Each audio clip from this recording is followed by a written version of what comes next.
There is a letter in the Kansas State Historical Society that most researchers walk past without opening.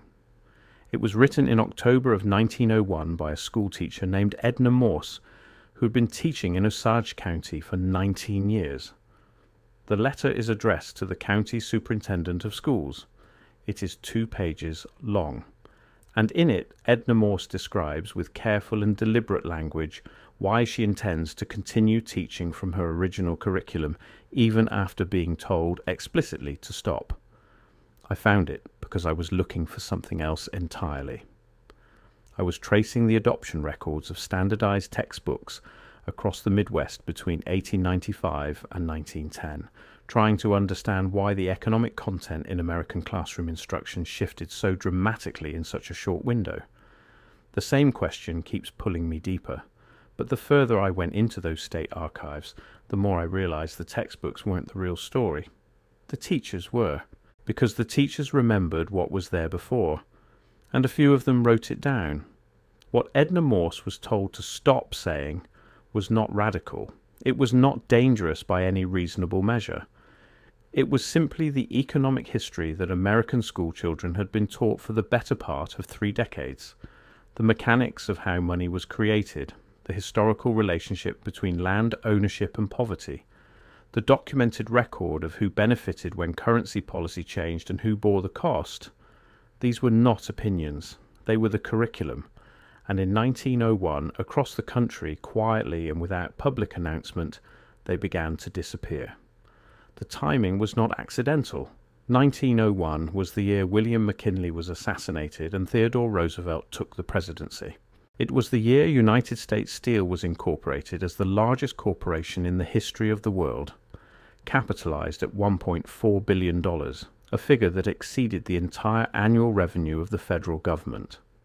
It was the year that the consolidation of American industrial and financial power that had been building for 3 decades reached a kind of completion, and the question of what American schoolchildren should understand about how that consolidation had occurred became for the first time a question that the men who had accomplished it had both the motive and the institutional means to answer. To understand why 1901 matters, you have to go back to 1879. That was the year Henry George published Progress and Poverty, an examination of why economic depressions occurred and why poverty persisted alongside industrial growth. The book sold 3 million copies in a decade. For context, that was approximately 1 copy for every 20 American adults alive at the time. It was the second best-selling book in the United States behind only the Bible for a period in the 1880s. It was taught in schools. It was debated in churches. It was the lens through which a generation of American teachers understood and explained economic life to their students. George's central argument was specific and falsifiable. He contended that the concentration of land ownership was the primary mechanism by which wealth extracted from productive labor accumulated in the hands of those who produced nothing. He documented the pattern across historical economies, named the mechanism with precision, and proposed a remedy so straightforward that it terrified the people it would have affected: a single tax on land value, not on labor, not on production, on the value of land itself, which increased not because of anything the landowner did, but because of the community growing around it. It was not a fringe position. Andrew Carnegie called Progress and Poverty one of the most important books ever written before he changed his mind about saying so publicly. Politicians built careers on it, teachers taught it as established economic history, because in 1880 it essentially was. This is the curriculum Edna Morse was still using in 1901, and this is why the letter she wrote to her county superintendent is worth reading carefully.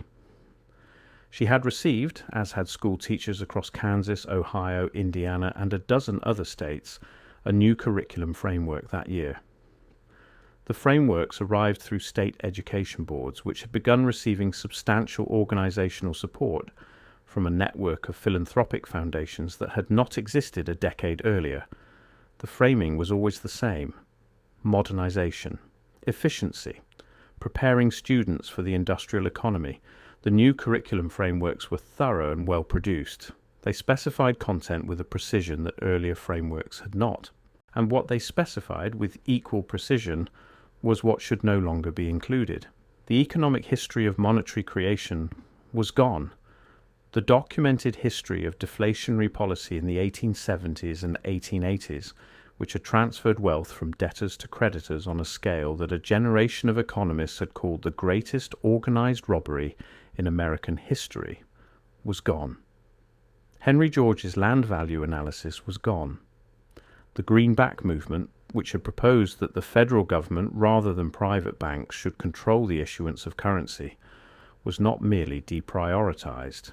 It was reclassified as a discredited fringe position, despite having elected governors, senators, and representatives across 14 states in the 1870s and 1880s.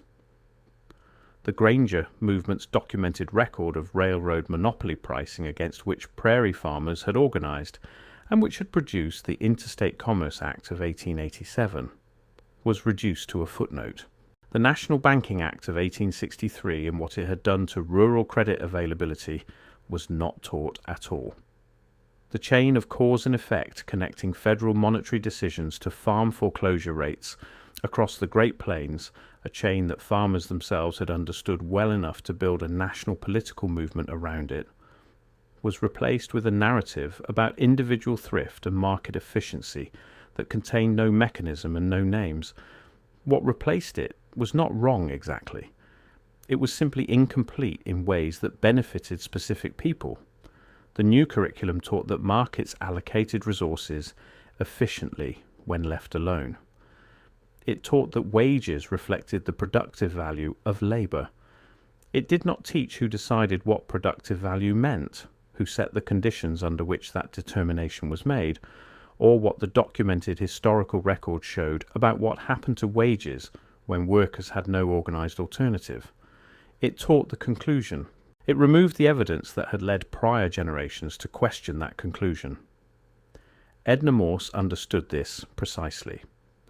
In her letter she writes, and I am paraphrasing because the original document is fragile and the county only permits transcription, that she had been teaching her students to read economic history the same way she taught them to read any history, with primary sources, with documented cause and effect, with the understanding that someone always benefits from a policy decision, and that identifying who benefits is the beginning of understanding why the decision was made. She writes that she did not believe it was her function as a teacher to protect her students from conclusions that made powerful people uncomfortable. She believed it was her function to teach them how to reach conclusions at all. The letter was written in October. She was dismissed in December. Now consider the scale of what was happening around her. In 1902, John Rockefeller established the General Education Board with an initial gift of $1 million, eventually totaling $53 million over the following 2 decades. The stated mission was to promote education in the United States without distinction of race, sex, or creed. The actual function, documented in the board's own published reports, was to coordinate and standardize American schooling along lines that its founders considered appropriate for an industrial economy. Frederick Gates, Rockefeller's philanthropic advisor, wrote in 1906 that the object was to produce in the child a perfect knowledge of what he ought to do and also a will to do it. He was describing the function of school. He was not describing the function that Edna Morse believed schools served. In 1905, Andrew Carnegie established the Carnegie Foundation for the Advancement of Teaching with $10 million. One of its first projects was a pension system for teachers. This is remembered as an act of generosity. What is less discussed is the condition attached. To qualify for the Carnegie pension, a college had to adopt specific curriculum standards that the foundation considered acceptable. Curriculum control dressed as retirement security. The teachers who taught the old economic history were aging out. The teachers who would replace them would be trained in institutions that had accepted Carnegie's terms to secure Carnegie's money. This was not a conspiracy in the dramatic sense. There were no secret meetings, no coded communications, no explicit agreement to suppress the truth. It was something more durable than a conspiracy. It was convergent interest.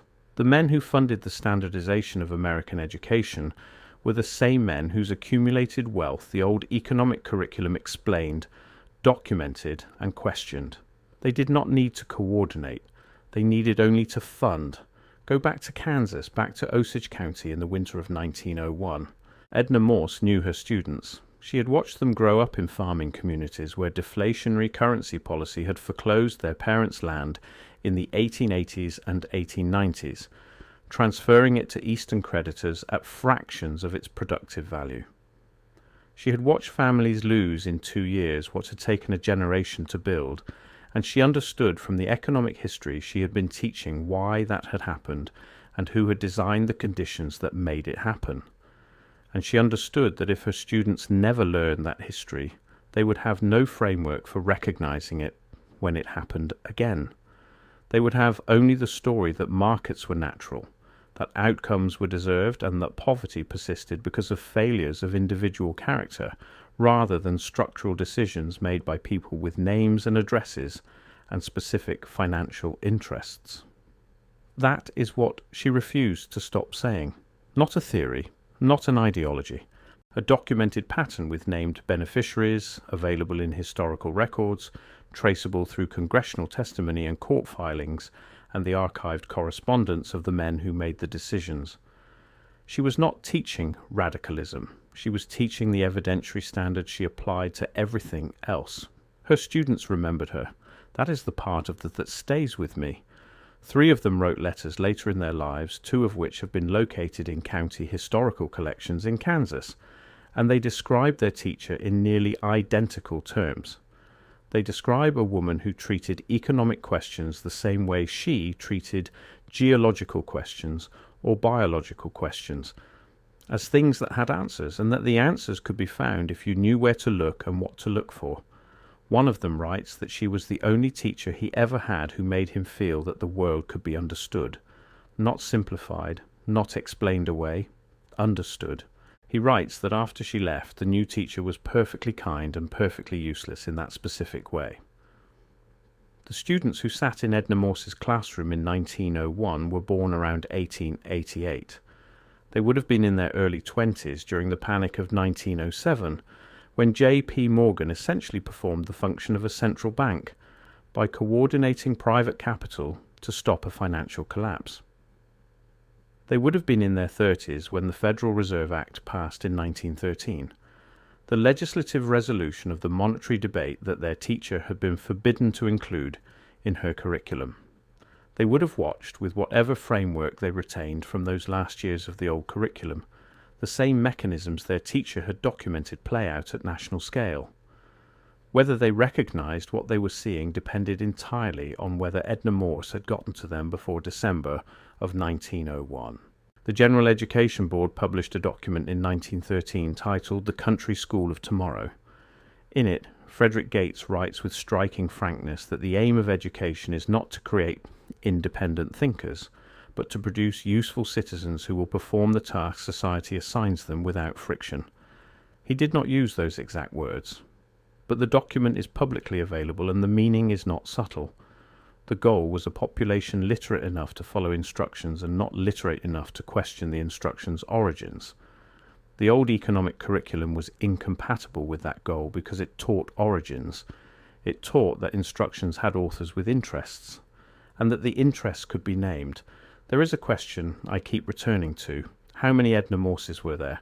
How many school teachers in 1901 and 1902 and 1903 received those new curriculum frameworks and looked at what had been removed and understood immediately what the removal meant? How many of them wrote letters to their superintendents?